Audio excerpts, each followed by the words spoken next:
2022 में भारत ने $157 बिलियन के क्रिटिकल मिनरल्स इंपोर्ट किए थे। उसके बाद से 2025 तक लगातार ये अमाउंट $100 बिलियन से ज्यादा का ही रहता है, जो कि हमारे डिफेंस बजट से 1.5 से 2 गुना है। भारत ने केवल अपने भूभाग का 30% हिस्सा एक्सप्लोर किया है जहां पर क्रिटिकल मिनरल्स मिल सकते हैं। 70% भूभाग अभी भी ऐसा है जहां पर हमने एक्सप्लोर ही नहीं किया। भारत क्रिटिकल मिनरल्स को लेकर अभी अपनी जीडीपी पर केवल 2% पर बैठा हुआ है, जबकि साउथ अफ्रीका और ऑस्ट्रेलिया जैसे देश 7.5 से 12% पर है। क्रिटिकल मिनरल्स आज के समय में हमारी जरूरत है, हकीकत है, इसको कोई बदल नहीं सकता, क्योंकि इलेक्ट्रॉनिक आइटम्स हो, हमारी इंफ्रास्ट्रक्चर हो, या फिर हमारी डिफेंस मैन्युफैक्चरिंग हो, या फिर हमारी इंडस्ट्रीज हो, हर जगह हमें क्रिटिकल मिनरल्स की जरूरत पड़ती है। या तो हम पैसे देकर हर साल इन्हें कहीं से इंपोर्ट करें, या फिर हम इन्हें अपने देश के अंदर खोद कर निकालें। हमें सुख सुविधाएं चाहिए, हमें इंफ्रास्ट्रक्चर चाहिए, हमें अपनी इंडस्ट्री को ग्रो होते हुए भी देखना है, हमें अपने जेब से टैक्स भी नहीं देना है।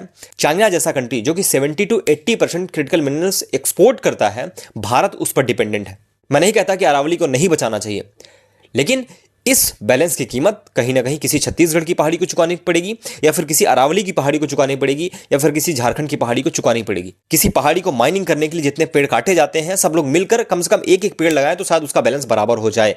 लेकिन नहीं, हम केवल स्टेटस लगाते हैं। कहीं ना कहीं हमें बैलेंस बनाना पड़ेगा। अगर हमें डेवलपमेंट करना है तो, अगर हमें बाकी कंट्रीज को मैच करना है तो हमें कहीं ना कहीं माइनिंग अलाउ करनी पड़ेगी। कोई नहीं कह रहा है कि पूरी अरावली को खत्म कर दो, छत्तीसगढ़ की पहाड़ियों को खत्म कर दो, लेकिन कहीं ना कहीं या तो हमें अपनी जेब से कॉस्ट भरनी पड़ेगी, या फिर हमें क्रिटिकल मिनरल्स को अपने देश के अंदर ही खोद कर निकालना पड़ेगा।